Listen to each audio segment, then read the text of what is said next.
नमस्कार दोस्तों, मैं हूं जितेंद्र। डिजिटल प्लेटफॉर्म पर आप सभी का तहे दिल से स्वागत है।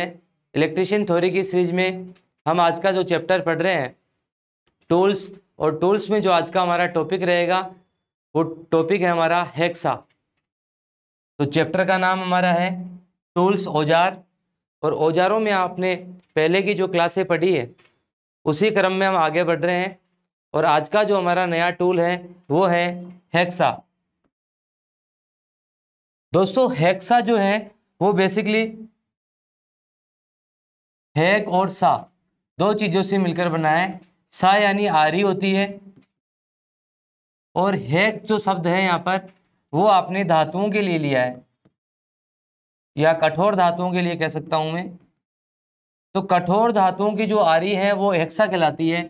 ये बात सबको पहले पता होनी चाहिए। तो मैं यहाँ सबसे पहले हेक्सा में यही बात लिखूंगा कि कठोर जॉब को जो मुख्यतः धातु या धातु के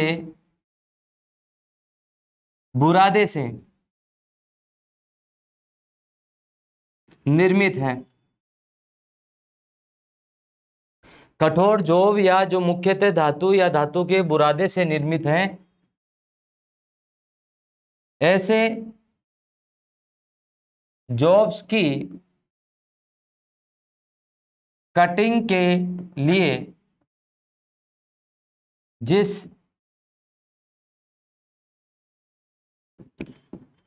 आरी को उपयोग में लेते हैं वही हेक्सा कहलाता है।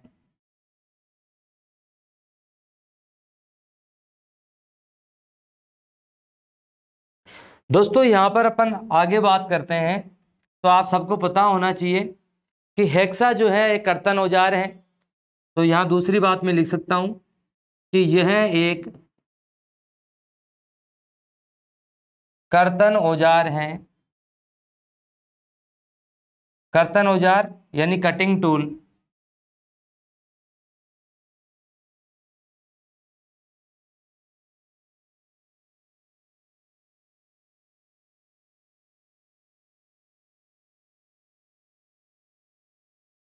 तो आपने यहाँ पर दो बात पढ़ी कि एक तो धातुएं जो हैं या धातुओं के बुरादों से कोई निर्मित जॉब है उसको काटने के लिए, या फिर आप उसको जरूरी नहीं है कि आप दो भागों में काटें। हो सकता है आप उसमें से कोई जॉब जो है अपनी डायमेंशन के हिसाब से काटना चाहते हैं, या किसी जॉब के अंदर आप आंतरिक भाग बाह्य भाग को हटाना चाहते हैं।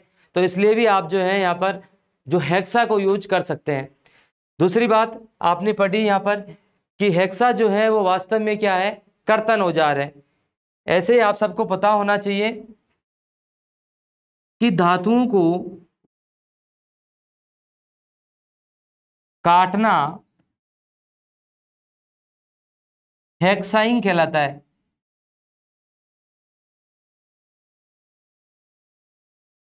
हेक्साइंग कहलाता है। दोस्तों ये हेक्साइंग जो है वो एक तरह से क्रिया है। आईएनजी लग रखा है तो ये ठीक उसी प्रकार से लगा है जैसे आप सोल्डर से सोल्डरिंग करते हो। जिस प्रकार से आप हथौड़े से फोर्ज करते हो, यानी उसको कह दोगे आप फोर्ज करना, फोर्जिंग कहलाता है। ठीक उसी प्रकार से यहाँ पर हेक्सा से आप जो है वो हेक्साइंग करेंगे, यानी कि किसी भी धातु को काटना जो है वो क्या कहलाएगा, हेक्साइंग कहलाएगा। आगे फिर हम बात करते हैं इसी में ही।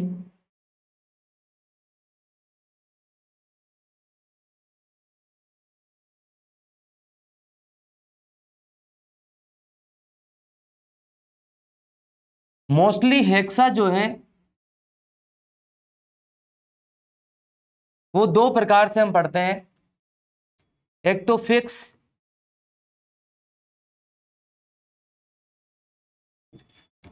और एक एडजस्टेबल।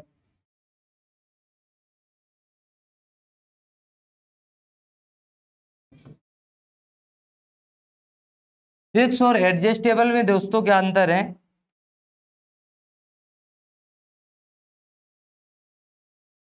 फिक्स जो होगा वो कुछ इस प्रकार से होगा।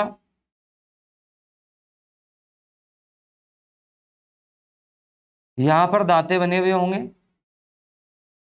और ये इसका जो है वो हैंडल होगा। दोस्तों इसमें जो ये ब्लेड जो लगता है आपका, ये मुख्यतः जैसे मान लो 250 mm का लगना है तो ये 250 mm का ही इसके अंदर लगेगा, इसको आप बदल नहीं सकते हैं। जबकि यहाँ पर एडजस्टेबल जो है उसमें ऐसी व्यवस्था है, यहाँ पर पिन बने हुए होते हैं, होल्स बने हुए होते हैं, इनसे जो है आप इसका आकार चेंज कर सकते हैं।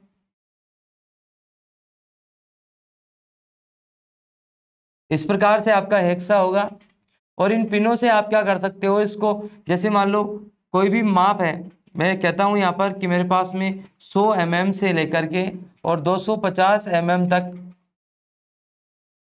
ये माप है, तो 100 से 250 mm तक की बीच की ब्लेड के मैं कोई से भी ब्लेड यहाँ एडजस्टेबल में फिक्स कर सकता हूँ। अब यहाँ पर ये जो है वो फिक्स, ये वाला जो है इसमें फिक्स नट होता है और यहाँ पर जो है इस प्रकार से एक विंग नट लगा हुआ होगा। इस विंग नट को अपन खोल करके और इस ब्लेड को जो है अपन चेंज कर सकते हैं। और आप सबको ये पता होना ही होना चाहिए कि हेक्सा जो ब्लेड है उसके दांते जो होंगे वो हमेशा आगे की ओर होंगे, आगे की ओर होंगे। आगे की ओर से मतलब क्या है दोस्तों, जैसे ये आपका हैंडल है, आपने यहाँ से हाथ से इसको पकड़ रखा है तो जाहिर सी बात है इसके दांते जो हैं हाथ से कैसे हैं, आगे की ओर है। तो हेक्सा के जो दांते होंगे वो आगे की ओर होंगे। ये प्रश्न अपने को कई बार पूछा भी गया है, तो ये एक बेसिक जानकारी थी अपने को हेक्सा के बारे में। अभी हम बात करते हैं कि फिक्स हेक्सा जो है वो कैसा दिखाई देता है। तो ये जो है यहाँ पर आपको जो चित्र दिया गया है दोस्तों, ये फिक्स हेक्सा का चित्र दिया गया है। इसमें यहाँ पर क्या होगा, एक ब्लेड लगेगा, यहाँ पर कोई भी एक ब्लेड लगेगा, इस प्रकार से कोई ब्लेड लग जाएगा जिसके दांते जो होंगे वो आगे की ओर होंगे।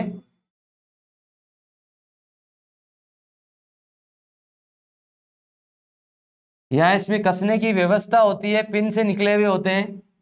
तो जाहिर सी बात है फिक्स हेक्सा जो है वो दिखने में आपको ऐसा दिखाई देगा। और मोस्टली जो है ये सी आकृति में बनाए जाते हैं, इनकी आकृति जो है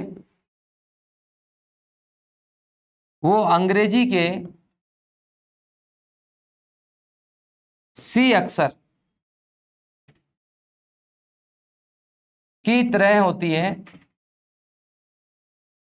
इसके अलावा दोस्तों आप सबको पता हो कि इसको जो है आप फ्रेम कहेंगे। ये इसका जो है वो विंग नट है, यहां पर जो है वो हैंडल है।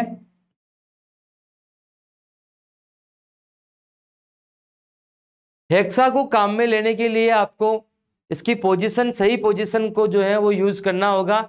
और सही पोजीशन जो है वो ये है कि दायां जो हाथ है आपका, दायां हाथ जो है वो हैंडल पे होना चाहिए और जो बायां हाथ है वो फ्रेम पे होना चाहिए, बायां हाथ।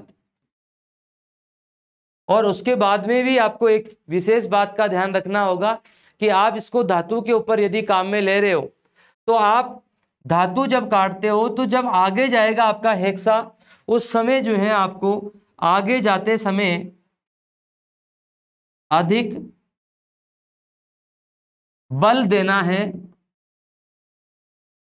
आगे ले जाते समय, जबकि आप इसको वापस पीछे खींचते हुए, तो यहां लिखूंगा मैं, पीछे खींचते समय ढीला हाथ रखा जाए। यदि आप ऐसा नहीं करते हैं तो पहली बात तो ये कि यदि आप बल लगा करके उसको आगे नहीं करते हो तो जाहिर सी बात है आपकी धातु कटेगी नहीं। इसलिए आपको बल लगाना है और फिर उसको आगे करना है। ये चीज जो है दोस्तों ये केवल धातुओं को काटने पर ही लागू होती है। लकड़ी काटते हैं तो ये नियम बिल्कुल विपरीत हो जाता है। लकड़ी वगैरह या सनमाइका जो कटती है वो वापस खींचते समय कटती है, जबकि लोहे की धातुएं वगैरह जो होगी वो आगे ले जाते समय कटती है। और यदि आप पीछे खींचोगे तो पीछे खींचते समय यदि आप ढीला नहीं छोड़ते हो तो जाहिर सी बात है इसके ये जो टीथ हैं, दांतें जो हैं, वो टूटने की संभावना बनी रहती है। दूसरी बात, आपको ताकत भी बहुत ज़्यादा आती है, इसलिए हो सकता है कि आपका जो जोब जो है वो किसी बाइस में कसा हुआ होगा और वो बाइस में कसा हुआ जो है वो आप ज़्यादा दम लगाओगे तो हो सकता है कि वो इधर उधर हिल जाए और जो मार्किंग लाइन थी उस मार्किंग लाइन से हो सकता है कि आउट हो जाए। तो जाहिर सी बात है इन चीजों को अपने को ध्यान रखना है। तो ये था आपका फिक्स हेक्सा फ्रेम, यानी इसके अंदर जो भी माप का लगना है ये अलग अलग माप के मिलते हैं। कोई 200 mm पे काम करने वाला है, कोई 150 mm पे काम करने वाला है, तो अलग अलग माप पे काम करने वाले बाजार में मिलते हैं। और ये फिक्स वाले लाएंगे तो जाहिर सी बात है उसमें केवल एक ही माप का ब्लेड जो है वो कार्य कर सकता है। जबकि यहां बात करता हूं मैं अब दूसरे ब्लेड की। दूसरा जो ब्लेड है उससे पहले आप हेक्सा के भागों को और पढ़ लें, क्योंकि यहां पर ये दूसरा ब्लेड जो है वो एडजस्टेबल बताया गया अपने को।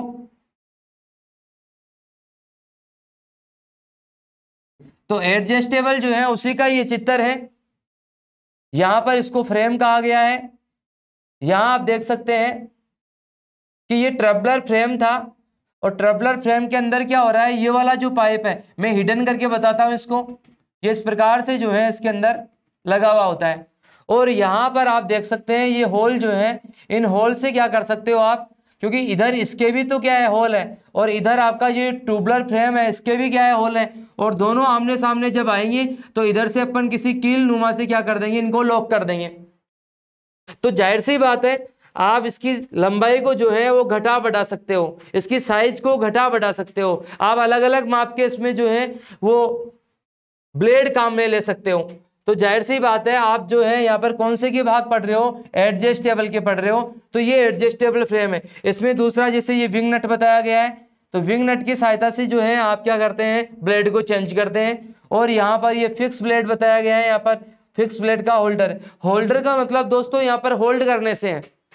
यदि मैं लैंप होल्डर कह रहा हूं तो वो लैंप को होल्ड करने का काम कर रहा है, यहाँ पर ब्लेड को होल्ड करने का काम कर रहा है तो वो ब्लेड होल्डर है। तो होल्ड करना यानी जकड़ना, पकड़ना उसको।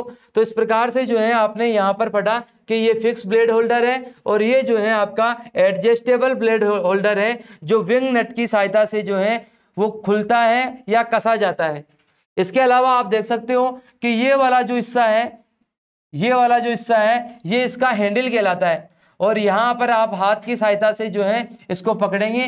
दोस्तों वो बात हमेशा ध्यान रखनी है कि हमारे को यहाँ दाएं हाथ से और यहां बाएं हाथ से पकड़ना है।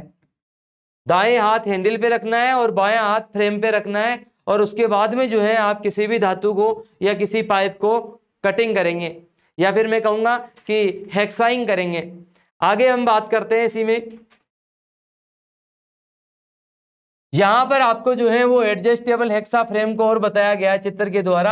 आप देख सकते हैं कि ये ब्लेड जो लगा हुआ है इसमें दांते जो होंगे वो हमेशा क्या होंगे, आगे की ओर होंगे।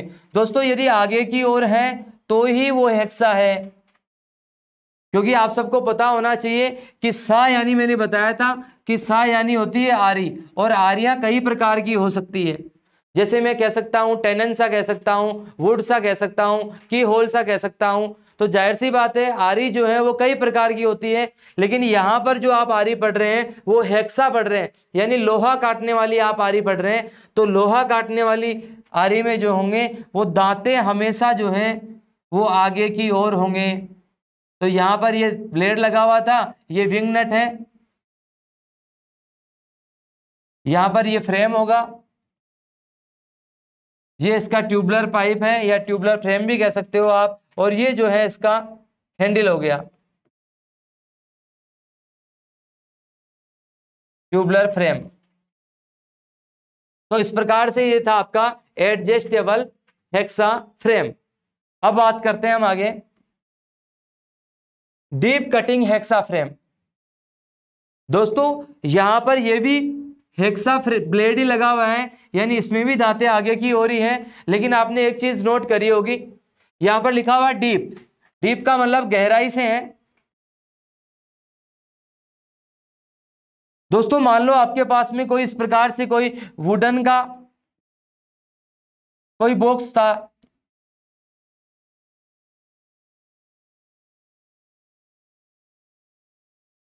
इसको मेरे को यहां से लेकर के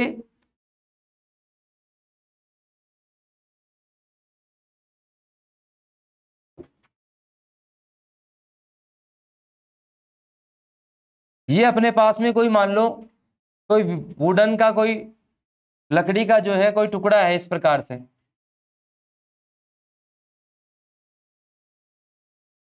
और इसे मेरे को जो है वो काटना है। यदि मैं पहले की तरह कोई छोटा हेक्सा लेता हूं, ये मान लो मेरे पास में पहले की तरह कोई छोटा हेक्सा था और इसमें जो है इस प्रकार से यहाँ कोई ब्लेड लगा हुआ है, तो जाहिर सी बात है ये जो इसकी डीप होगी वो इतनी होगी। मान लो मैं इसको कह देता हूं एक बार के लिए कि ये 5 इंच है, तो जाहिर सी बात है इस लकड़ी के टुकड़े को ये 5 इंच तक ही काट सकता है। यदि मेरे को 5 इंच से भी ज्यादा काटना हो तो फिर मेरे को क्या करना पड़ेगा, फिर मेरे को यहां पर जो है वो डीप हेक्सा फ्रेम काम में लेना होगा, क्योंकि डीप हेक्सा फ्रेम जो है वो क्या करता है, डीप तक जा सकता है, आगे तक जा सकता है। इसलिए आप क्या करेंगे, यहाँ पर डीप हेक्सा फ्रेम को काम में लेंगे और इस प्रकार से यहाँ कोई होल काट सकते हैं या कोई इसका किनारा काट सकते हैं या कोई शेप काट सकते हैं। तो जाहिर सी बात है गहराई तक काटने के लिए आप जो काम में लेंगे वो कौन सा लेंगे, डीप हेक्सा फ्रेम। आगे फिर हम बात करते हैं हेक्सा ब्लेड की।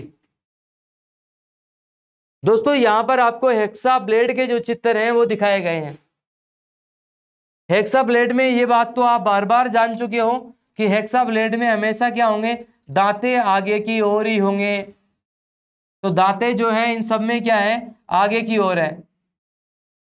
और इस प्रकार से हेक्सा में 2 होल होते हैं।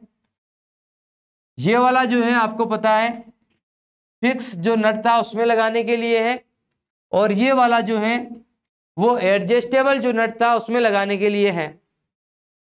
दोस्तों यहां पर ध्यान देने वाली बात एक ये भी है कि ब्लेड जो है उनकी मोटाई क्या होती है। तो आप सबको पता होना चाहिए कि ब्लेड की मोटाई 0.6 mm से 0.8 mm तक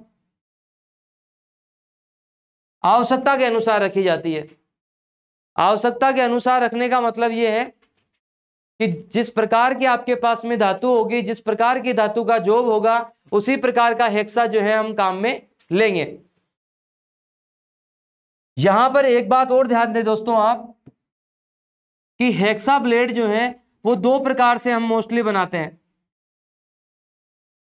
एक तो आप पूरे हेक्सा जो है उसके ऊपर ऊष्मा उपचार करते हैं। ऊष्मा उपचार का मतलब हीट ट्रीटमेंट।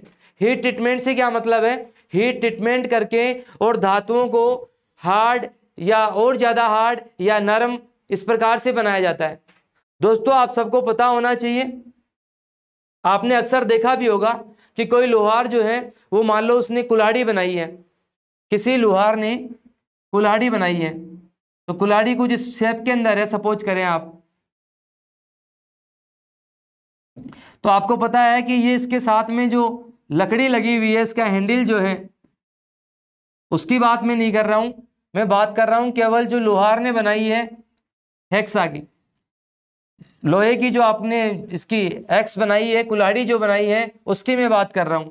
तो दोस्तों आपने देखा होगा कि इसको वो कंप्लीट बनाने के बाद में इसके ऊपर पानी देता है, इस किनारे किनारे को इसको पानी देना या पानी बलना कहा जाता है। तो जाहिर सी बात है ये ऐसा क्यों किया गया, क्योंकि आप इस हिस्से को, इस कटिंग ब्लेड को जो है वो कठोर बनाना चाहते हैं। दोस्तों आप सबको पता होना चाहिए कि कोई भी जो धातु होती है उसको आप जितना जल्दी गर्म करके ठंडा करोगे उतनी ज्यादा वो हार्ड होगी, कठोर होगी, भंगुर होगी। इसलिए आप किसी लोहे को यदि तुरंत ठंडा कर देते हो तो जाहिर सी बात है वो क्या होगा, भंगुर होगा, कठोर होगा। लेकिन यदि आप बहुत ज़्यादा समय लगाते हो उसको ठंडा करने में, या आपको पता होना चाहिए कि लोहे वगैरह या कोई भी धातुएं जो हैं उनके ऊष्मा उपचार करते हैं तो उनको अलग अलग टेम्परेचर के ऊपर ठंडा किया जाता है या अलग अलग विधियों से ठंडा किया जाता है। आपने सुना भी होगा कि कभी तेल से ठंडा करते हैं, कभी पानी से करते हैं, या कभी जो है किसी प्रकार के लुब्रिकेंट्स जो होते हैं दूसरे प्रकार के उनके अंदर डालेंगे, या फिर आप जो है उसको किसी राख वगैरह या मिट्टी वगैरह जो होगी उसी के अंदर उसको डाल के रख दोगे। तो जाहिर सी बात है आप उसको कई बार देखा होगा, आप चूल्हे के अंदर आपने किसी को गर्म किया और उसी राख के अंदर यदि आप ठंडा करने के लिए छोड़ देंगे तो जाहिर सी बात है उसकी आंतरिक संरचना जो होगी वो नरम होगी, क्योंकि आपने समय ज़्यादा लिया है ठंडा करने में। जितना ज़्यादा समय लेंगे आप तो जाहिर सी बात है जितना ज़्यादा समय होगा उतना ही वो नरम होगा। तो यहाँ पर दोस्तों मैं बता रहा था आपको कि ऊष्मा उपचार क्या होता है, हीट ट्रीटमेंट क्या होता है। हीट ट्रीटमेंट की बहुत सारी विधियां हैं दोस्तों। हीट ट्रीटमेंट के बारे में अब अलग से अपन एक क्लास बनाएंगे। हीट ट्रीटमेंट में आप नॉर्मलाइजिंग पढ़ेंगे, एनिलिंग पढ़ेंगे, हार्डनिंग पढ़ेंगे, केस हार्डनिंग पढ़ेंगे। तो जाहिर सी बात है ऊष्मा उपचार की काफ़ी विधियां हैं, लेकिन अभी हम यहाँ बात कर रहे हैं टेम्परिंग की। टेम्परिंग या टेम्पर्ड करना। टेम्पर्ड करने में क्या करते हैं दोस्तों, आप धातु को गर्म करके और उसको हार्ड करने के लिए उसका कुछ भाग जो है वो तेजी से ठंडा किया जाता है, जिससे क्या होता है वो भाग थोड़ा हार्ड हो जाता है। और यहाँ पर इन ब्लेड जो होती है, ये जो ब्लेड है हेक्सा ब्लेड है, इन हेक्सा ब्लेड के ऊपर दो तरीकों से जो है आप टेम्परिंग करते हैं। और वो दोनों तरीके कौन कौन से हैं दोस्तों। एक तरीका जो है हेक्सा के दांतों को टेम्पर करने के आधार पर ब्लेड दो प्रकार के होते हैं। एक तो मैं यहां कहूंगा फुल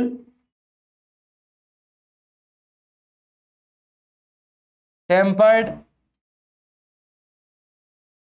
ब्लेड, और दूसरा मैं कहूंगा यहां पर हाफ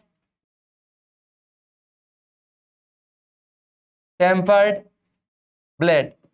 दोनों में फर्क क्या है। मान लो आपके पास में ये कोई ब्लेड है,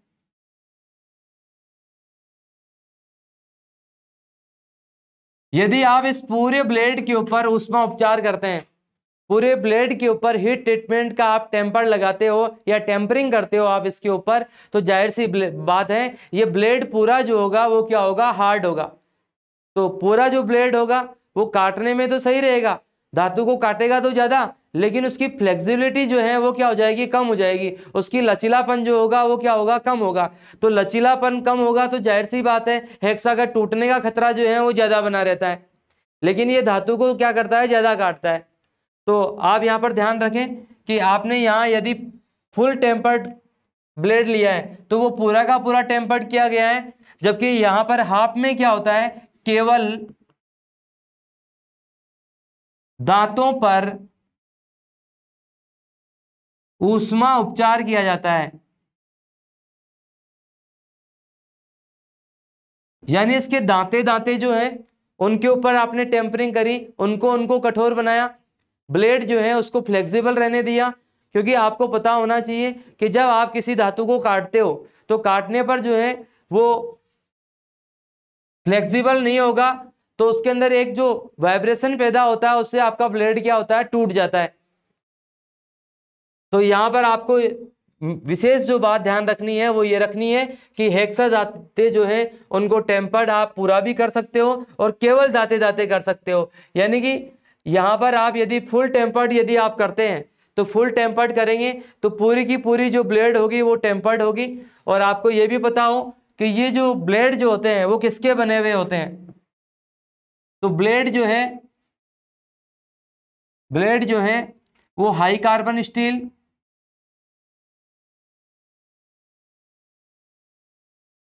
हाई कार्बन स्टील का मुख्यतः बना होता है, या फिर कई बार जो है ऐसे भी लिखा हुआ जाता है कार्बन स्टील। तो दोस्तों कार्बन स्टील का भी मतलब वही है, क्योंकि आपको पहले ही बताया था मैंने कि कार्बन स्टील जो है उसमें आप अलग अलग मात्राएं मिलाएंगे। अलग अलग मात्रा से मतलब ये है कि ज़्यादा मिलाओगे तो वो हाई कार्बन, यदि कम मिला दिया आपने तो लो कार्बन, यदि आपने बीच की मिलाई है तो वो मीडियम कार्बन स्टील। तो इस प्रकार से मैं कह सकता हूं कि कार्बन स्टील के बने हुए होते हैं कौन, ब्लेड। दोस्तों यहां पर आप देखें कि इस चित्र में आपको क्या बताया गया है। यहां पर आप देख सकते हैं कि ये जो है यहां पर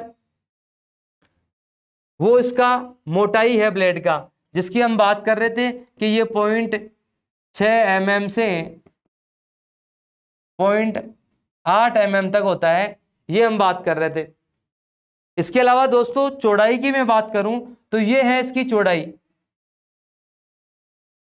तो चौड़ाई जो है वो कितनी होती है, तो आप सबको पता होना चाहिए कि चौड़ाई जो है मुख्यतः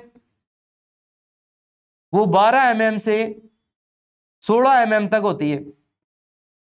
12 mm से 16 mm तक होती है। इसके अलावा दोस्तों कई बार पिच के लिए भी पूछा जाता है। आप सबको पता होना चाहिए कि पिच क्या होता है।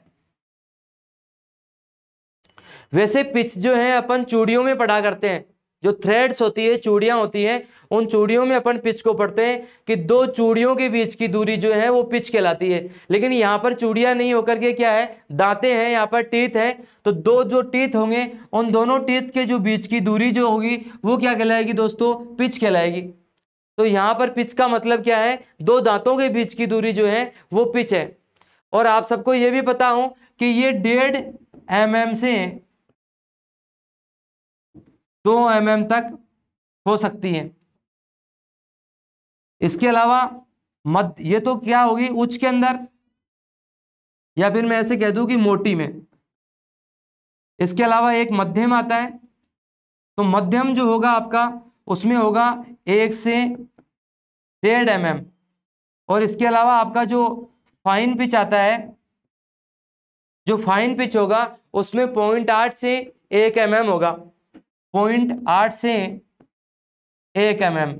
तो ये भी आपको थोड़ा पता होना चाहिए, कई बार पूछा जा सकता है। हालांकि आप सबको पता है कि ये जो है वो फीटर में ज़्यादा आया करते हैं, लेकिन अपने भी जो है वो फीटर के लेसन दे रखे हैं बेसिक। तो थोड़ा बहुत ज्ञान होना चाहिए कि पिच क्या है, पिच से कौन से पर्सन अपने आ सकते हैं। तो ये यहाँ पर अपने को बताया गया। आगे फिर हम बात करते हैं दांतों की सेटिंग के बारे में। आपने देखा होगा दोस्तों कि दांतों की सेटिंग जो है वो किस प्रकार से होती है। यहां पर एक पहला मैं बात करूं यहां पर, तो यहां पर मैं कह सकता हूं सिंगल स्टैंडर्ड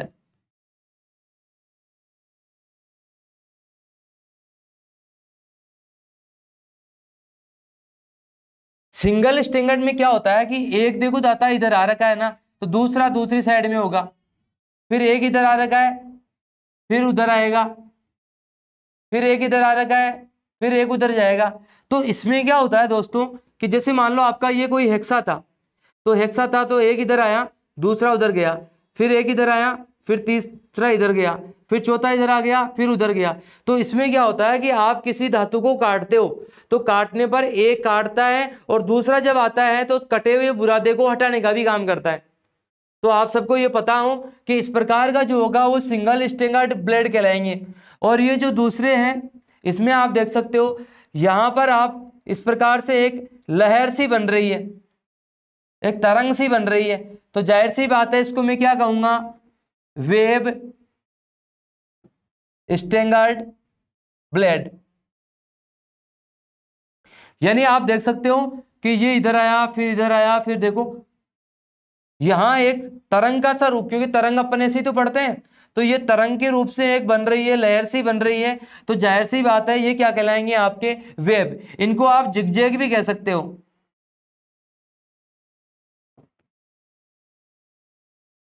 इसको कई बार जिगजैग टाइप भी कहा जाता है। तो ये आपको ध्यान रखनी। एक चीज इसमें भी आपको ध्यान रखनी है दोस्तों कि जिस प्रकार से यहाँ सिंगल स्टैंडर्ड आया है ना, वैसे डबल भी आ सकता है। डबल में क्या होगा, दो दाते एक साथ आएंगे कि एक दाता मान लो ये आया यहाँ पर, दूसरा दाता यहाँ पर और आ गया यही, और फिर ऐसे ही उधर की साइड में जाएंगे तब भी दो दाते जाएंगे, फिर इधर आएंगे तो फिर यहाँ पर 2 आएंगे, तो 2 इधर 2 उधर 2 इधर 2 उधर, तो इस प्रकार से ये फिर डबल स्टैंडर्ड ब्लेड कहलाएगा। यदि एक इधर एक उधर तो इसका मतलब ये सिंगल स्टैंडर्ड है। और यहाँ पर मैं बात करूं तो ये वेब की तरह है, तो जाहिर सी बात है यहाँ पर वेब स्टैंडर्ड पढ़ूंगा, या जिगजैग प्रकार के भी इनको कह सकते हैं। यहां पर आप देखो दोस्तों, यहां पर आपको किस प्रकार से बताया गया है, यहां एक के बाद में एक, एक के बाद में एक है, लेकिन कहीं पर दाता जो है वो ज्यादा ऊंचाई पे है, कहीं पर फिर कम आएगा, फिर ज्यादा आ गया, फिर कम आ गया, तो ये कहलाएगा आपका वेरिएबल।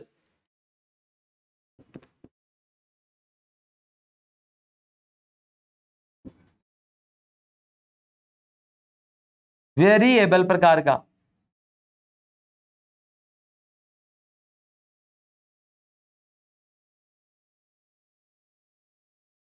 वेरिएबल प्रकार का जो है तीसरा होगा आपका। तो आप सबको पता हो कि दांतें जो है उनकी सेटिंग इस प्रकार से की जाती है, क्योंकि दांतों की सेटिंग दोस्तों इस प्रकार से होनी चाहिए कि वो धातु को काटे भी और वापस आते समय जो है उसके बुरादे को भी बाहर निकाल दे, क्योंकि बुरादा अंदर रहेगा तो आपका जो है फ्रेम जो ब्लेड जो होगा वो क्या होगा, उस धातु के अंदर अटकेगा, और अटकेगा तो जाहिर सी बात है वो टूटेगा। तो इसलिए जो है वो बुरादा निकलना भी क्या होता है, जरूरी होता है। आगे फिर हम बात करते हैं इसी में ही ग्रेड के आधार पर ब्लेड का वर्गीकरण। तो ग्रेड के आधार पर देखो कौन कौन सा होता है।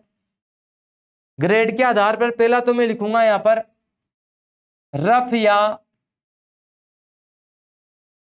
रफ या रफ या कोर्स पिच। दूसरा जो है यहां पर वो होगा आपका मीडियम पिच। तीसरा जो होगा वो होगा आपका फाइन पिच। चौथा जो होगा वो होगा वेरी फाइन पिच। आप सबको ये भी पता हो दोस्तों कि 10 mm के बीच की अंदर कितने दांते आ रहे हैं, वो चीज हम यहां पर लेते हैं। तो यहां पर 8 दांते, यहां पर 10 दांते, यहां पर 14 दांते। ये दोस्तों जो है वो सब 10-10 mm के बीच में है। मैं लिख देता हूं यहां पर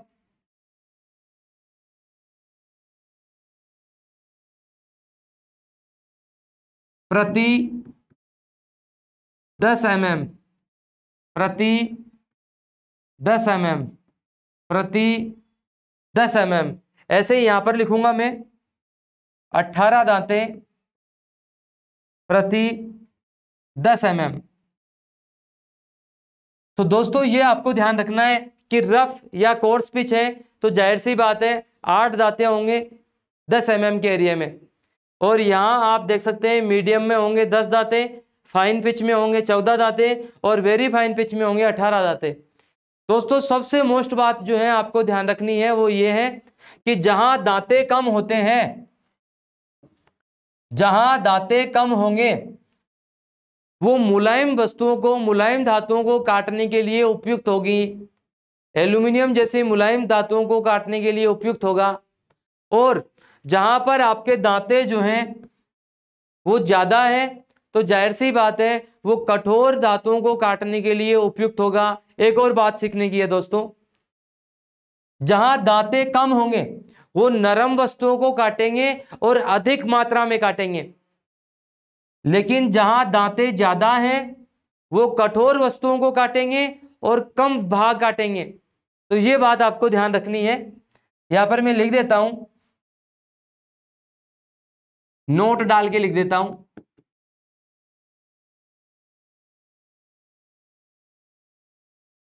दांते कम होंगे तो मुलायम धातुओं को काटने में उपयुक्त हैं, परंतु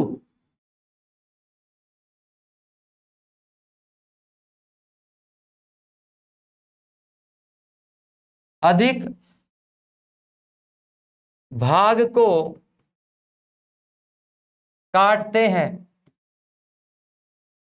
जबकि यहां बात करूं मैं दूसरी बात कि दांतें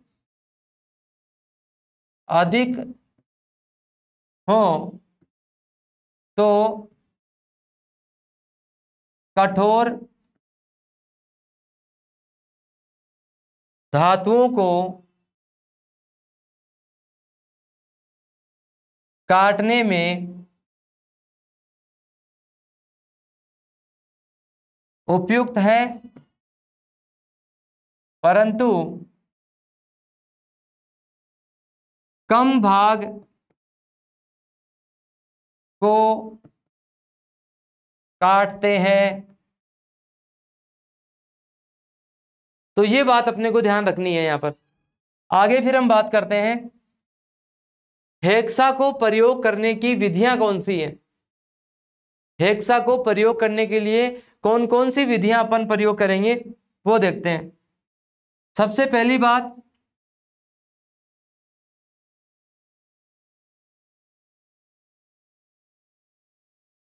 जॉब को कटिंग लाइन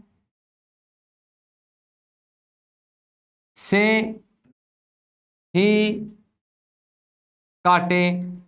कई बार क्या होता है दोस्तों कि जॉब के ऊपर अपन कटिंग लाइन तो बना दिए कि यहां से कट करना है, लेकिन काटते काटते काटते काटते आपका हेक्सा जो है वो आउट ही जाने लग जाता है। तो जाहिर सी बात है आउट जाएगा तो आप जिसके लिए काट रहे हो वहां तो फिक्स ही नहीं बैठेगा, वो तो बेकार है ऐसा काटना। तो इस चीज का आप ध्यान रखें हमेशा। दूसरी बात ये ध्यान रखें आप,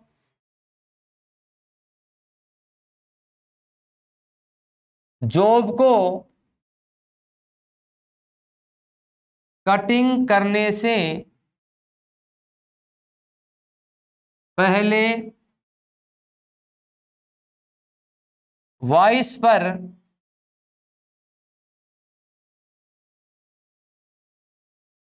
मजबूती से कस लें। बिल्कुल दोस्तों, कई बार क्या होता है कि वॉइस के ऊपर आपने जॉब को मजबूती से कस ही नहीं रखा और काटने लगे, जिससे क्या होता है वो हिलता डुलता रहता है और जहां से काटना था वहां से कटता नहीं है, जहां से नहीं काटना था वहां से कट जाता है। तो ऐसे में अपना जॉब खराब हो जाता है, समय खराब हो जाता है। दूसरी बात यह भी है कि कई बार जो है वो ढीला कसने के कारण जो है वो आपका ब्लेड भी टूट जाता है। तो इसलिए थोड़ा ध्यान रखें। आगे फिर मैं बात करता हूं,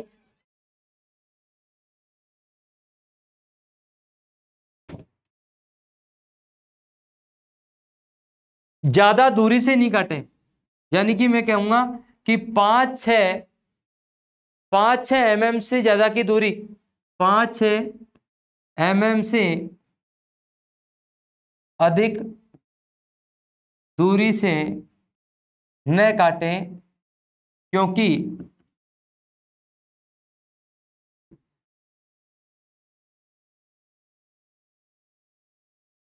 चटरिंग या चटरिंग की समस्या उत्पन्न हो जाती है।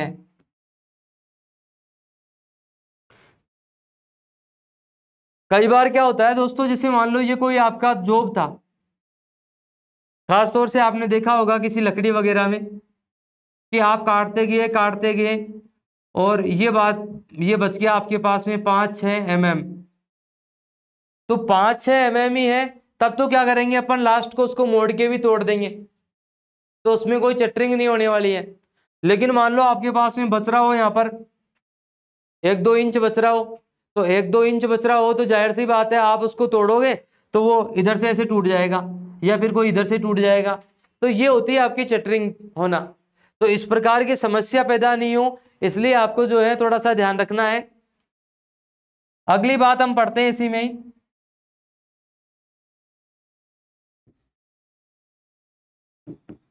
धातु के अनुसार ब्लेड की मोटाई का चयन करें।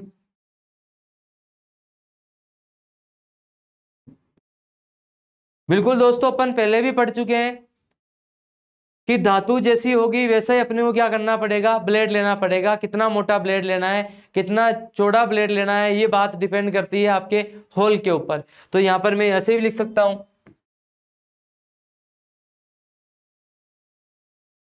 ब्लेड की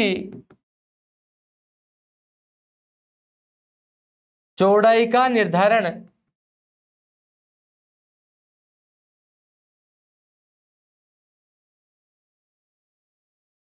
निर्धारण ब्लेड की चौड़ाई का निर्धारण जॉब पर काटे जाने वाले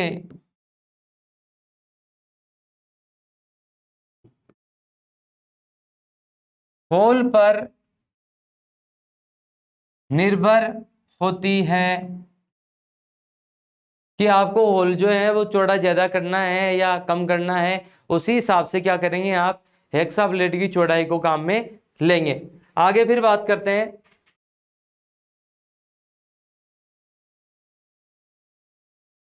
हेक्सा के दांते हमेशा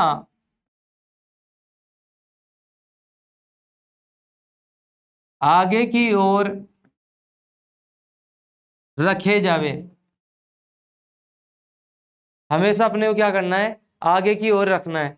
इसके अलावा अपन और जो बात पढ़ने वाली थी वो यही थी कि आगे हमेशा दबाव डाल करके रखना है, और जब पीछे अपन खींचे तो उसको क्या करना है, ढीला छोड़ना है। तो यहां लिख सकता हूं मैं, हेक्सा को आगे बढ़ाने पर दबाव डालें व पीछे खींचने पर ढीला छोड़ें। तो ये दोस्तों जो है वो प्रयोग करने की वाली क्या थी, सावधानियां थी, या फिर प्रयोग करने की जो थी विधियां थी। अब सावधानियां क्या क्या है वो है अपनी, तो यहां पर पढ़ रहे हैं अपन, हेक्सा से कटिंग करते समय रखने योग्य सावधानियां अपनी क्या है। तो मैं पहले सावधानी की मैं बात करूंगा यहां पर, कटिंग करते समय जॉब पर वी खांचा यानी कि गुर्व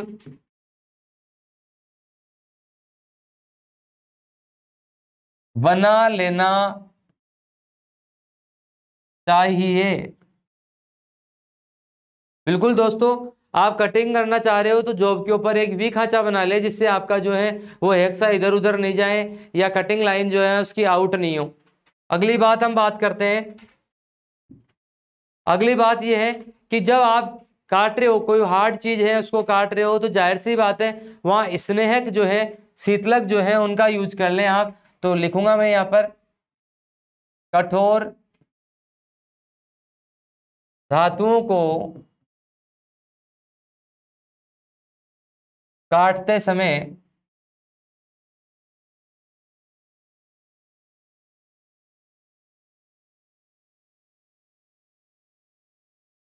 उपयुक्त शीतलक का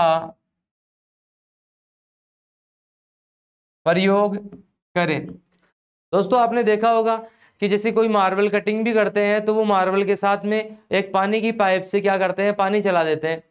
या फिर आपने देखा होगा कई जगह जो है, कई जॉब को काटते समय जो है वो ऑयल लिया जाता है। तो जाहिर सी कई जगह पानी लेते हैं, कई जगह ऑयल लेते हैं, या कई जगह और जो है आप कूलेंट वगैरह जो है वो यूज़ करते हो। तो जाहिर सी बात है वो इसलिए किया जा रहा है क्योंकि काटते समय वहाँ घर्षण हो रहा है, घर्षण से ऊष्मा पैदा हुई है, और उस ऊष्मा से क्या है, आपका कटिंग का जो ब्लेड है वो खराब हो सकता है या गर्म होकर के वो टूट सकता है। तो उसको बचाने के लिए जो है आप क्या कर रहे हैं, शीतलक का प्रयोग कर रहे हैं। इसके अलावा आप सबको इसकी प्रयोग करते समय जो सावधानी रखनी है उसमें ये ध्यान दें कि हमेशा जो है हेक्सा का हैंडल जो है, हेक्सा का जो हैंडल है उसके ऊपर आप जो है वो बायां हाथ रखेंगे, जबकि फ्रेम जो होगा उस पे दायां हाथ। और फिर उसको आपको क्या करना है, काम में लेना है। इसके अलावा एक और चीज आप ध्यान रखें,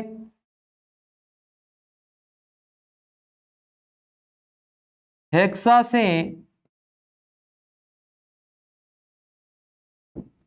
कटिंग के समय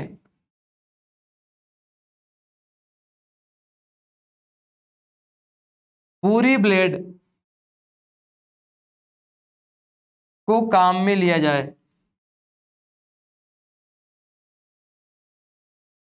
कई बार क्या होता है दोस्तों, कई जने एक्स्ट्रा चलाते हैं तो उसको थोड़ा थोड़ा थोड़ा थोड़ा चलाते हैं, जिससे पूरी ब्लेड काम में आती नहीं है, और थोड़ी सी जो ब्लेड थी उसी का दाता खराब हो जाता है, बाकी जो है वो सही से पड़ी रहती है। तो जाहिर सी बात है वो पूरा जाएगी, पूरा आएगी, तो ऐसे में क्या होगा, आपका जॉब जो है वो सही तरीके से कट पाएगा और ब्लेड जो है वो भी जल्दी खराब नहीं होगी।